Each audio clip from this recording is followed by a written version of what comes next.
Shri Shyam Rajuji, Chairman of the Reva University,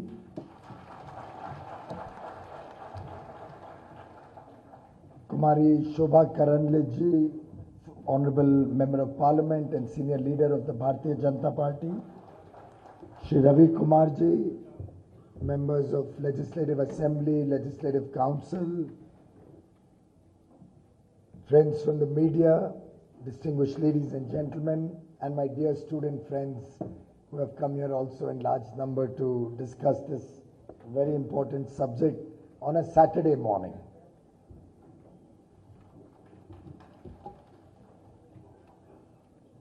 It's really interesting to see that Bengaluru has participated wholeheartedly in this historic mission that Prime Minister Modi has initiated to root out corruption, to stamp out black money from the system, to convert the informal economy into the formal economy. And the reason why I say Bengaluru's participation has been very good is A, we did not see the kind of long lines or problems as much in Bangalore, in Karnataka, as is seen in some parts of the country. More so because Bengaluru people, the Bengaluru citizens are an enlightened lot. They have been able to turn into the digital economy very, very fast. And secondly, because amongst the citizens of Bangalore is a lot of consciousness. Some of the largest raids and catches that we are having of illegal wealth is also happening in Bengaluru. And that is thanks to people like you who are concerned and who give the information. After all, in such a large, wide country, it's not easy to catch where this money is stashed away, where the people are still continuing to do wrong things. And it is only the support and blessings of all of you that has helped the government clamp down on the few instances of misuse in the entire system. And therefore, while history is being written in this nation today, I am delighted to be in Bangalore so soon after the parliament session ended. It ended yesterday, and this is my first stop out of Delhi to talk about demonetization, to share my views about the cancellation of 500 and 1,000 rupees as legal tender. In fact, as most of us know, change is never easy. In fact, it can be painful in the beginning. Sometime in the middle, it can even be a little messy. But change is always beautiful in the end. And for all of us, change is, as they say, the only constant in life. Unless we change, unless we look at newer ways to bring about a better life for our country, for the people of our country, we will once again get into that old box where we will neither be able to improve the lives of our people or our country, nor will we be able to change that mindset of negativity that unfortunately prevailed in this country for many, many years. It is very sad that 7 decades after independence, we are still grappling with corruption of the highest level. We are still grappling with a large part of our economy being in the informal sector. We are still grappling with poverty. We are still grappling with people not getting a quality of education, good quality health care. And these are the things that people are looking for change in, that people have voted Prime Minister Modi, and Karnataka gave us one of the highest number of members of parliament, due to which Prime Minister Modi was able to get an absolute majority. And I must acknowledge the contribution of all of you to make that happen. Yesterday, Prime Minister Modi, since he was not allowed to talk in the parliament for over 3 weeks, took the opportunity to share with us some of the historical perspective of why this decision was taken, what was the perspective of previous governments when the talk about demonetization used to happen, and in some sense what the future holds for the country. If one was to see, this is one decision which does not have one direction or unidirectional benefits. It is a decision which has multifarious dimensions. And one day I was sitting and trying to jot down what will be the benefits that India and the people of India will get after this period is over. And I promise you, the paper ended, but I could not end the number of benefits, because one benefit leads to the other and that leads to a third. And it is like a necklace of beads, where a lot of interlinkages are there in this story, in this fight against black money, in this fight against corruption. Clearly, Prime Minister Modi had to take a very bold decision. It's a decision that even Srimati Indira Gandhi could not take in 1971-72. It's a decision that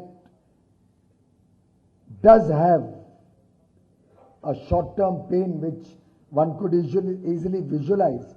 And therefore, right on the first day, on 8th of November, he had mentioned that I look at least 50 days before the situation will start easing towards normalcy.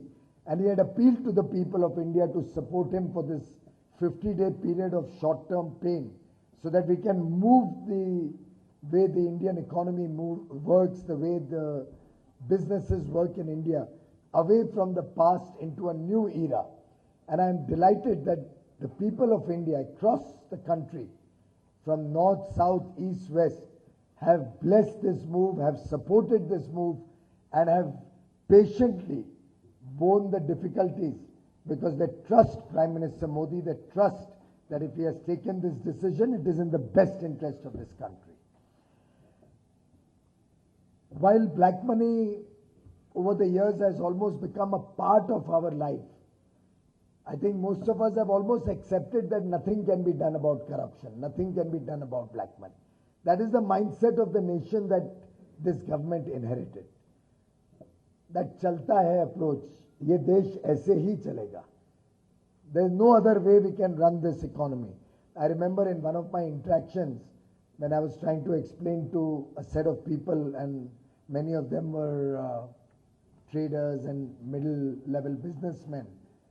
After I had finished explaining the benefits of this and how moving the informal economy into the formal economy will help the nation, and everybody should start insisting on bills for your purchase, how we should start paying by digital means of payment so that we have a less cash economy. At the end, one person got up and he tells me, but sir, if I spend 10 lakh rupees today, and I have to start spending the whole amount through an official bill or through my bank, but my income is only 5 lakhs, how will I justify the other 5 lakhs? And I was scratching my head. I said, my God, my throat has gone 1 hour speech, so many questions. And I've probably not been able to convey to him that that is the change that we are trying to bring in. So that everybody starts earning honestly, everybody starts paying taxes honestly, and then everybody can live a peaceful life, spend without any fear or favor. Many of you may have gone abroad. When you go abroad, you don't carry wads of currency in your pocket. You normally use a debit card, a credit card, or some means of payment. But nobody, I don't know, at least I have never seen a $100 bill in my life. I don't know how many of you have. Have you seen a $100 note? At best $5, $1, and the extreme case maybe a $10 or $20 note is what we have seen when we have gone anywhere outside the country. But why should the Indian economy need to have 86% of its currency in 500 and 1000 rupee notes? It's something which is beyond our comprehension. And ladies and gentlemen, you'll be surprised to know that until 2004, only 34% of the currency was in large denomination notes. From 2004, suddenly these large denomination notes increased by leaps and bounds. And by 2010, it had reached 79%. And then by 2014-15, it had reached 86-87%. Now it doesn't need a lot of intelligence to figure out what was the need to increase the currency flow of large notes by such large amounts in the period 2004 to 2010 or 12. And in terms of absolute amounts, these large currency notes increased by 18% every year, 18% compounded annual growth. The Indian economy has not risen as fast as the Indian high value currency. And which is what was our election poll plank when we went to the people. And actually we didn't have to campaign much. The people were all well aware that over 10 years from 2004 to 14, we had lost track of scams and scandals, and one was bigger than the other. And finally, even a chartered accountant like me could not calculate what is the sum total of all those scandals. And almost we had started assuming that this country cannot be run without scandals and scams. This country will have to have coal blocks being allocated to friends and relatives and party members free of charge. Spectrum will be given to the favored few without any due process. I will not even go into the Augusta Westland scam, which is already in public domain in a big way. In some sense, that was a period where the scams were from below the earth, on the ground and in the air. Universal. And when you have to fight and change that situation, you will have to take a bitter pill. And that is what Prime Minister Modi took. He took the disruptive path, the path where change was inevitable, but change would result in a beautiful future. And that is why this decision becomes even more important, historic in a way, that on 8th of November, the Prime Minister had the decisive decision taken by the Reserve Bank of India and then endorsed by the Union Cabinet, where it was decided that all these notes of 500 and 1,000 will have to be deposited back in the bank. If it is your honest money, you don't have to worry. If it is your dishonest money, you will have to pay high taxes on it, or you may probably never bring the money back into the bank. But as I said in one of my interventions in Parliament, on the first day of Parliament, the only day that ran, that for the first time, ईमानदार का सम्मान और बेईमान का नुकसान. The honest are feeling privileged. They are finally feeling there is a premium on their honesty. And the dishonest are scurrying and running around the place. Of course, we are seeing a lot of muck coming out even now.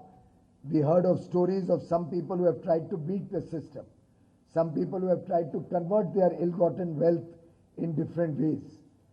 But I can assure and reassure all of you that the government is very serious in its crackdown on the dishonest people. No honest man needs to worry at all.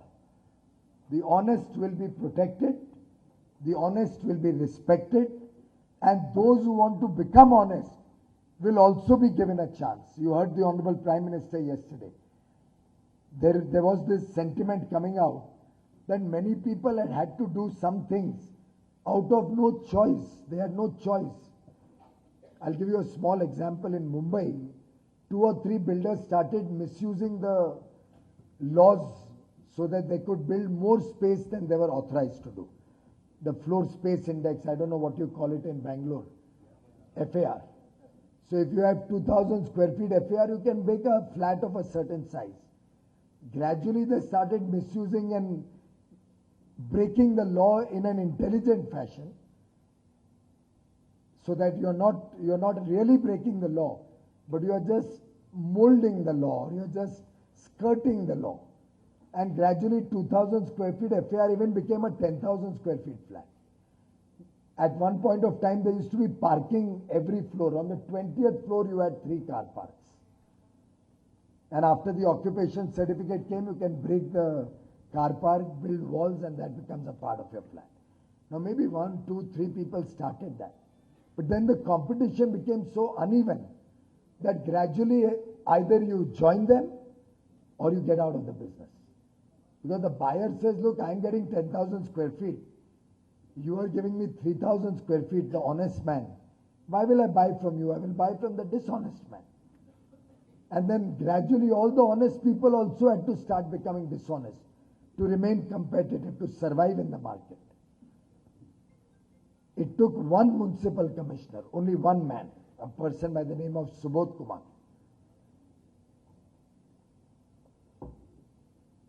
He was appointed in Mumbai. A lot of people opposed him.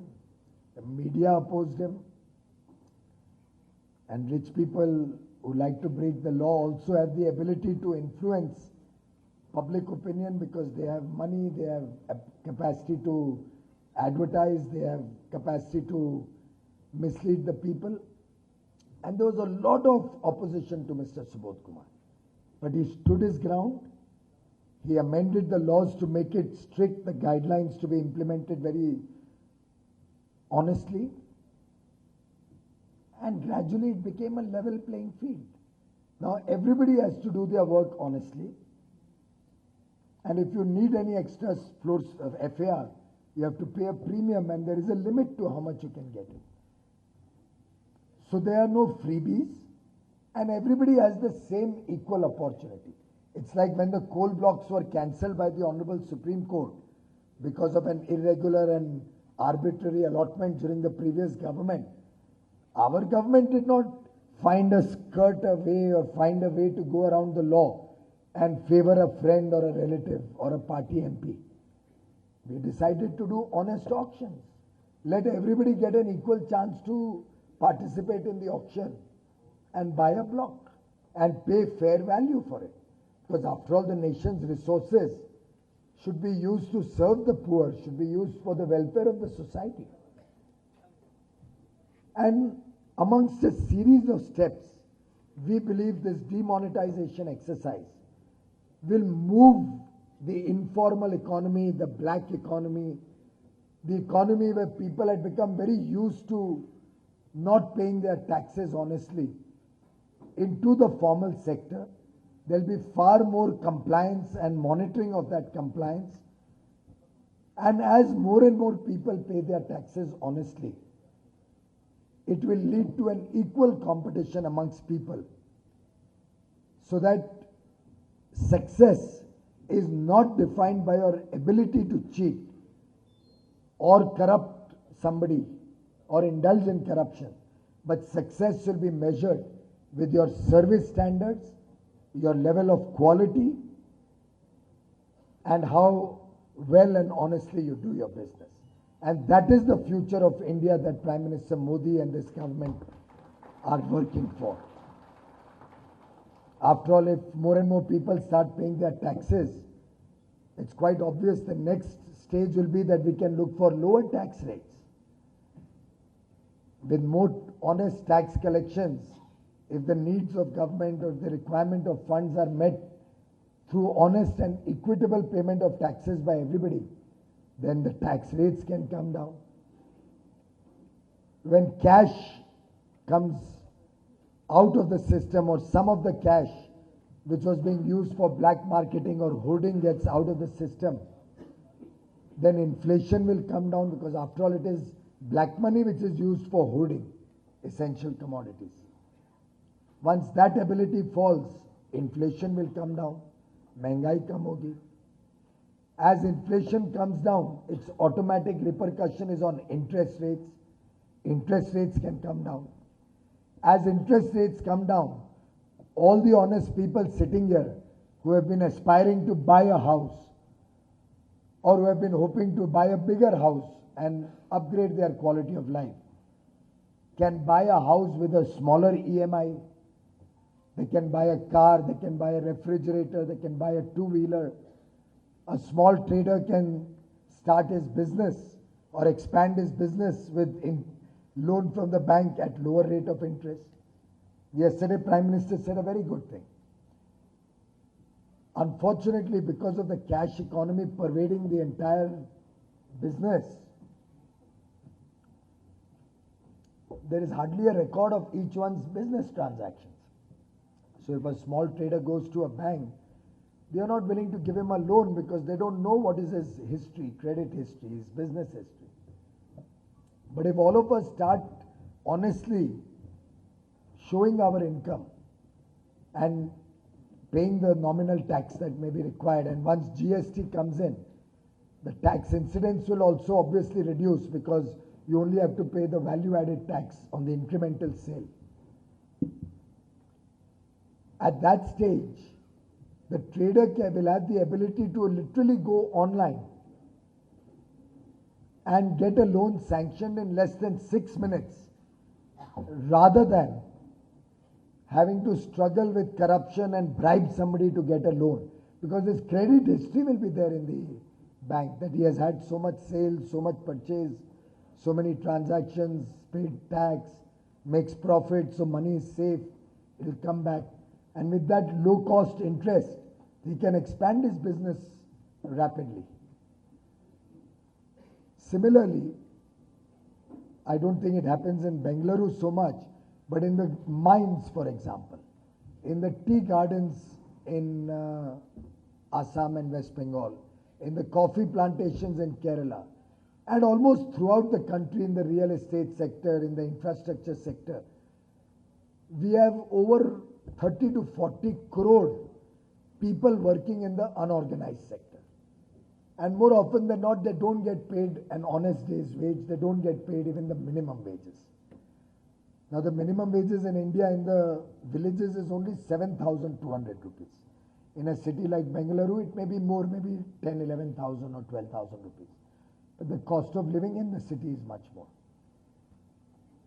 The Modi government had increased 6 months ago the minimum wages by 42%. Because we believe that a person should get at least enough money so that a family of 4 can live a decent life, can educate his children, can go to hospital and treat his old parents.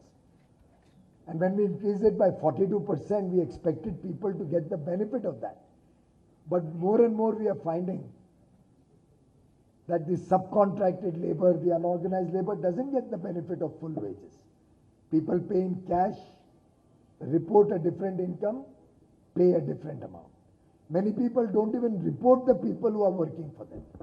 So they don't get health benefit, they don't get social security, provident fund.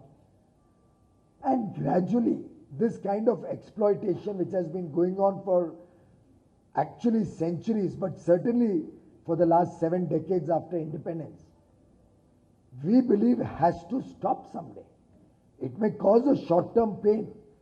I got some questions and I'm carrying all those questions with me. And I'll try in the course of my talk to try and address some of the questions that have also been raised. But clearly, someday this nation will have to take a conscious call that we will all work honestly and we will pay an honest, decent wage to the people who work for us.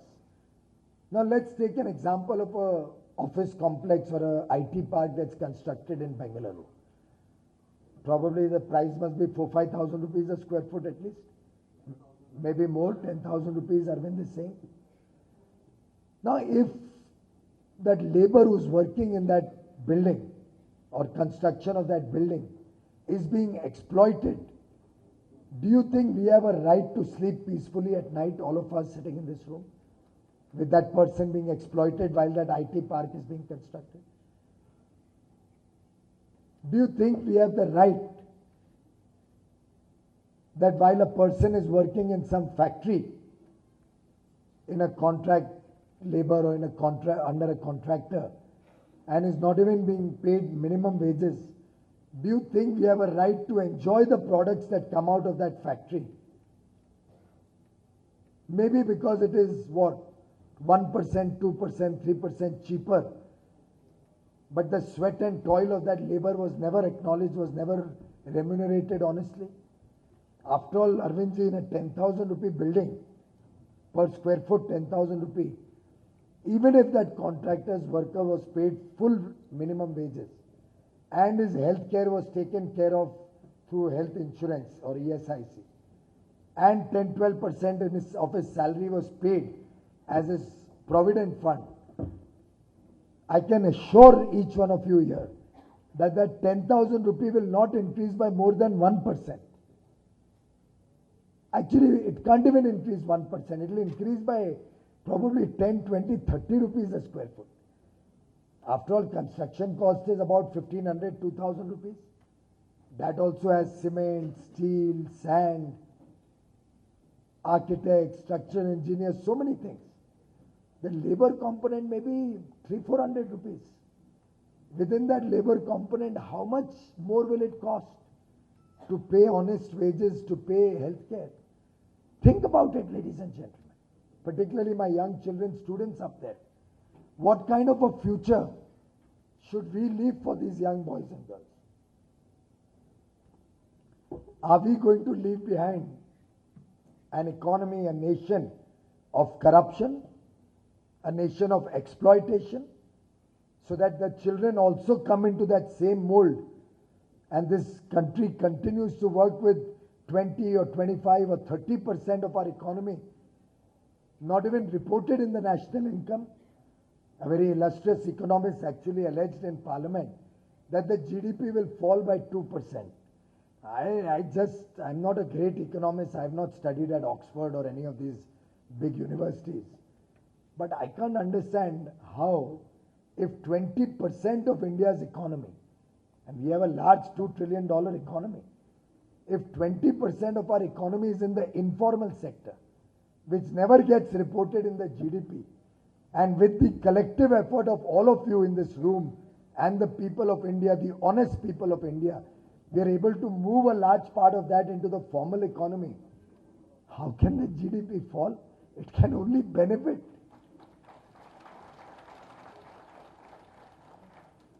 If the poor of India are paid honest day's wages, after all, they will go and spend it for food for their children, milk for their children. They will try and get their child some good education so he has a better future. He gets an ability to come and sit in Reva University like this. Does he not have a right to that? Is that not our collective responsibility, ladies and gentlemen? And when we are trying to do that, one would have thought the whole nation would have rallied to support an effort to root out corruption and black money. The good part is the nation has rallied, but a few people are not able to understand the sentiment of the nation, unfortunately. And now they are also worried. So yesterday there was a march to the Honorable President's house, Rashtrapati Bhavan. But gradually we found that 16 parties, one went away on the side here, another went away on the side there.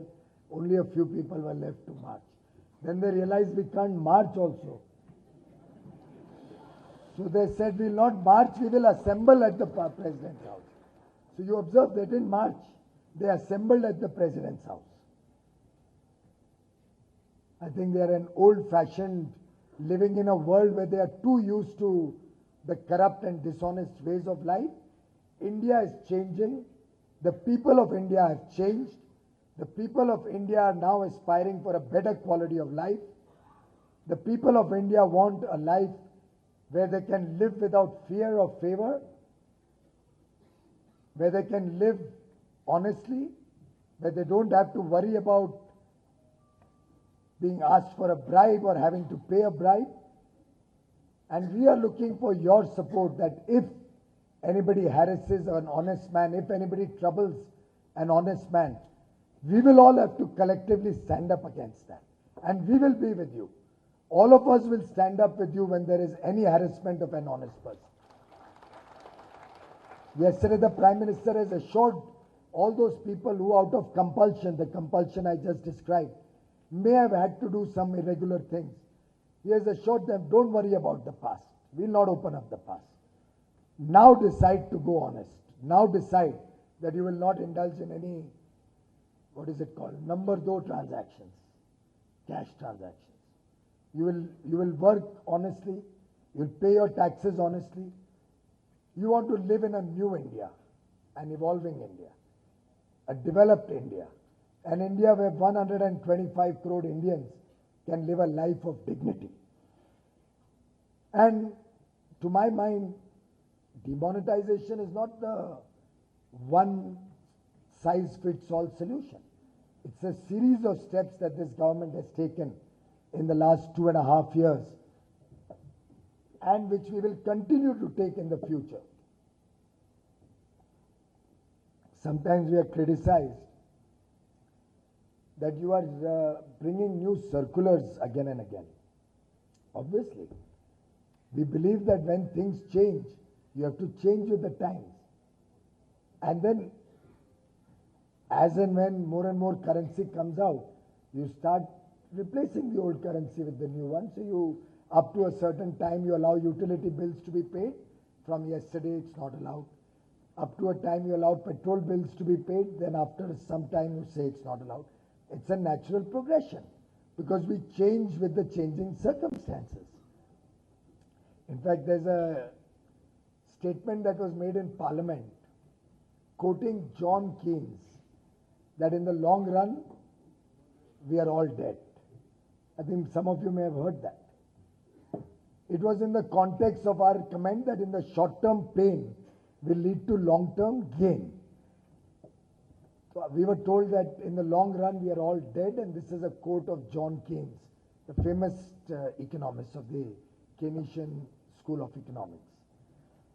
Of course, I think most of you have already heard that. It is written in the Bhagavad Gita also. We don't need to refer to American economists to learn that in the long run we are all going to be dead in any case. But John Keynes had also said that when the facts change, I change. What would you do? And I think the world in India, the way of working in India, the mindset of our people in India today is changing. The people of India are with us in this change.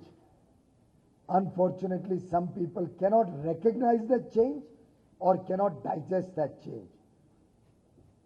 Be that as it may, I am delighted that this change is going to lead to a situation where more and more people will be able to afford education, will be able to afford quality health care, will be able to have a good house of their own, more opportunities to do honest business. Our young boys and girls will not have to start their career on the back of dishonesty. Hopefully, educational institutions, medical colleges, all of them will become more affordable and accessible to the people of India. And as we move more and more digital, we'll also save large amounts of money for the nation, which money can be used for the welfare of the people. After all, corruption and black money has a very big cost on the economy. That saving will also go directly to benefit the poorest of the poor. There were some questions about what will we do with the money that comes out of the taxes that are paid. How will this move impact taxation to the middle class? Obviously, it will lead to lower taxes as more and more people pay their taxes more honestly. Somebody said, why did you release 2,000 rupee notes? Will it be to accommodate black money in the future? We released 2,000 rupee notes because when you take out nearly 15 lakh crore rupees from the economy, if you have to replace that only by 100 and 500 rupee notes, it would take us a few years to print that much currency. Few years. If we do it in 100 rupee notes, there was one calculation which said 7 years. If we do it in 500 rupee notes, probably a year and a half or a year and 3 months. Now, I don't think even with the best of intentions, Prime Minister Modi could have kept this secret and would have, if this had leaked out, then obviously all the people would have had a chance to, much before this announcement, take care of their ill-gotten wealth. Now whatever they are doing will come under the radar because that money has to be deposited in the bank. Without that, it has no value. Once it comes in the bank, it can be verified. How you got it, where you got it from. Somebody even asked me a question about something that was reported in the papers about political parties. I think that has not been understood well. I'll take this opportunity to explain it through you, and we have enough media here to report it also. Everybody who has his honest money has to go and deposit it in the bank. So Arvind Limbavli can deposit it, Mr. Ravi Kumar can deposit it, the madam can deposit it, the young man there can deposit it, everybody. So whatever is your cash on hand or whatever is your money as on 8th of November, obviously we expect you to deposit it in the bank. But it doesn't mean that a political party can take a donation after 8th November by cash and deposit 500 or 1000 rupee notes. But in a continuing system where political donations keep coming, my own party, the Bharatiya Janata Party, which is the world's largest political party, obviously receives donations from our karyakartas, from our supporters, from our well-wishers regularly. And we collect it all across the country. We have thalis, we have had thalis in Bengaluru also, purses to collect political party funds. And it's not as if on 8th November we would have had no money at all. All over the country I have 1,000 units. So they must be having some petty cash, they must be having some donations they would have collected in the days or month before the 8th of November. But it doesn't mean that if on an average I would be collecting say 100 rupees in a month, now suddenly I can't put in 2,000 rupees and say, oh, this is my political donation collection. It will have to be a rational behind whatever is collected by any political party. So some media tried to sensationalize as if political parties have immunity and they can do what they like. That is not so. Anybody, tomorrow a company, a large company, maybe like Tata's, may have 100, 200 crores all across the country. They are such a large group. They can go and deposit it in the bank. Nobody has stopped it.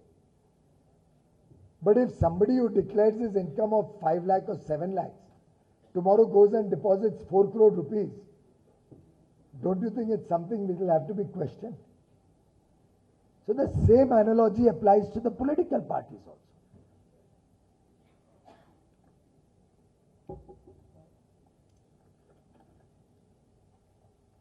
There was a question about small enterprises are facing a lot of difficulty.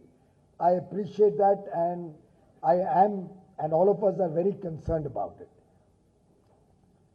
Towards that end, we are now working to see how we can support the small and medium enterprises in the changing mindset. After all, the solution cannot be just giving out more money so that once again we are back to the old habit of transacting in currency and not reporting the full income or not reporting the full business. So we would urge all of you to become the ambassadors of this movement towards honesty, encourage more and more people to go honest, to go legitimate. As Prime Minister said, we will not question the past. We will encourage all those who want to come into the formal economy to start showing their full business. And then banks will step in to support them with more and more liquidity or credit limits so that they can revitalize their business, not with illegal money, but with honest money. The money that is going to be saved, that the central government will get by increased taxes coming out of this move, will obviously all be used for serving the poor, for the welfare of the poor, for helping the middle class live a better quality of life, to ensure that all the people of India get quality education and healthcare. Those are the target areas where we are looking at spending that money. After all, As I said, if interest rates come down and homes become more affordable, it is for all of us to benefit. If health insurance is given to all the 125 crore Indians in this country and assured health care is provided for everybody, it is for the people of India. And all of this money will come in government treasury to serve the people of India. And our party, the party that Yediyurappa ji, Shobhatai, Arvind ji, all of us belong to, we are the followers of Pandit Deendayal Upadhyay, whose birth centenary we are celebrating. We believe that first right on a nation's resources is of the person at the bottom of the pyramid, the poorest of the poor. And I assure each one of you that this money will be used for the welfare of the poor, for the better life of the poor of India, so that they also can live a life of dignity, a life of happiness for them and their families. See the control, somebody has asked me about control mechanism on those having new currency. I think gradually we'll have to move to a situation where we become the control mechanism. As more and more transparency comes in, you and I will be the control mechanism. Because let's say you are in the furniture trade and you are running a business honestly, but one dishonest person comes in, doesn't pay his taxes, and because of that your trade is getting affected. We will expect you all to become the control mechanism. You will have to stand up, your association will have to stand up and say, look, this guy is spoiling the market. He's not paying his taxes honestly, he's not paying GST or VAT or excise. Please take action. That is the kind of cooperation that we are hoping and we are confident of receiving from particularly the youth of this country, who are conscious of their better future. This is in Kannada. I'm very happy at the next question. Somebody has asked about some shopkeepers and even government departments asking 2% extra on credit and debit card transactions. I'd like to assure each one of you that for any debit card transaction or RuPay card transaction or UPI or USSD or Aadhaar based transaction, customer will not have to pay a single paisa, zero, for any transaction on debit card or any of the other digital forms. But if you use a credit card or a private wallet, there we don't have control.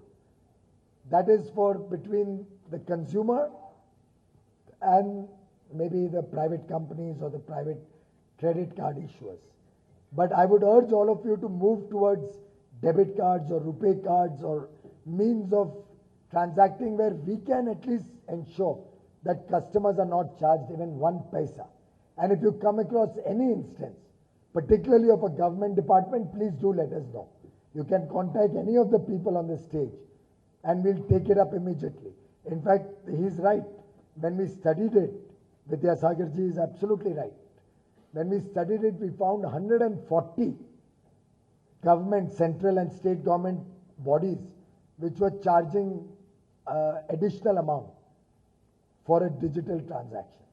So we have ensured that all of them, all 140 will stop charging any additional amount, and all government utility payments, water, everything will be at zero cost to the consumer.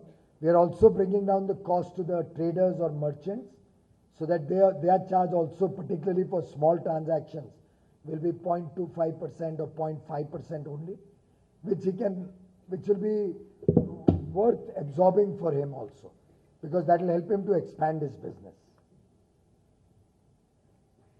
We are very keen that this reaches to all the rural areas, as Mr. Madhu has rightly recommended, and on a twin track basis.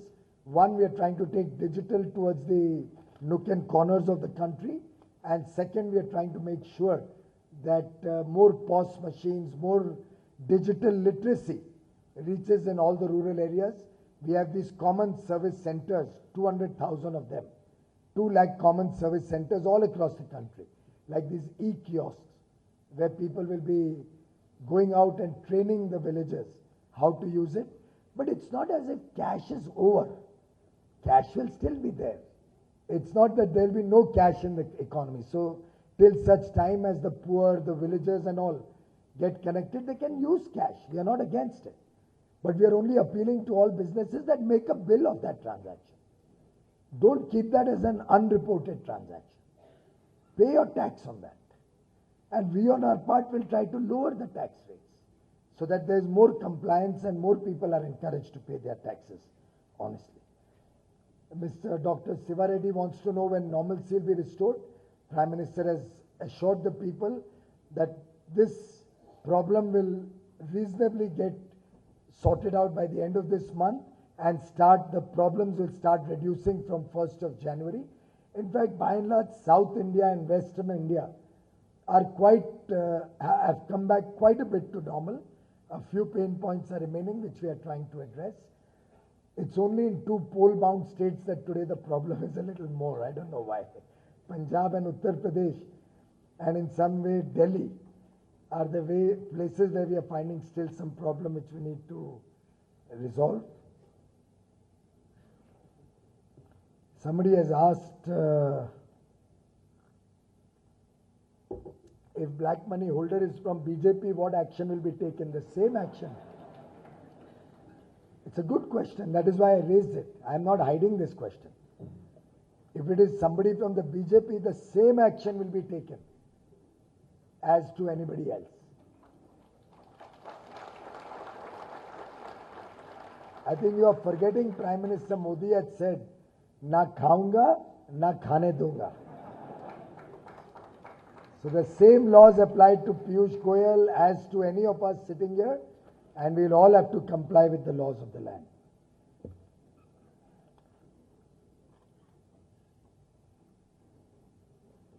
Very good point from Narendra Nayak that we should compulsorily channelize wages and rent by banking channel. It's a good suggestion. Only my personal approach is slightly different. We can do that, and we should do that actually. But my approach is, does not the collective conscience of all of us Indians get awakened that we also have to participate in it? Can we all not resolve that we will start paying by check and we'll insist on a bill so that transactions are recorded honestly, wages, minimum wages are paid, all the necessary laws are complied with? And I would appeal to all the youngsters, when you go and buy something, insist on a bill. Insist that you want a cash memo or a record of that. And gradually when the people of India start demanding that payment will be made by digital or official banking channels, that's when the mindset will change. That's when that negative mindset will change.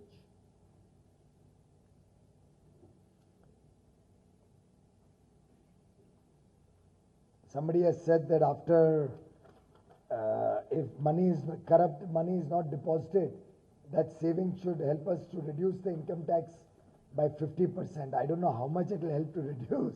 That is for the finance minister to decide. So broadly, these were the questions that I had received. I thought I'll take the opportunity to address some of the concerns of the people also. But it's a historic step. When history of India is written many years later, just like today, people say that my grandfather was a part of the freedom struggle, or my father had participated in the Dandi March or in a march against the British. I think our children and our grandchildren will be proud of all of us sitting here, that we were a part of that struggle to bring an end to corruption, to bring an end to black money, and to make India truly the Kohinoor of the world, to make India the best place in the world. Thank you very much. Inamdar का सम्मान, बेइनामदार का नुकसान. Thank you, Piyush Goyal ji, for inspiring, informative and introspective speech. Now I request Sri Jairam, the chairman of JK Group, to accord word of thanks. Keeping in view of the constraint of time, on behalf of the audience as well as the chief guests on the dais. We would like to thank you, sir, for enlightening us with the real meaning of Swachh Bharat or the dream of Honorable Prime Minister of this country. Thank you very much. And also I would like to thank you, Shri B.S. Yediyurappa ji, and the dignitaries on the dais, and the CEOs, chairmen of IT and various other organizations. I can't name everybody, along with the social media especially.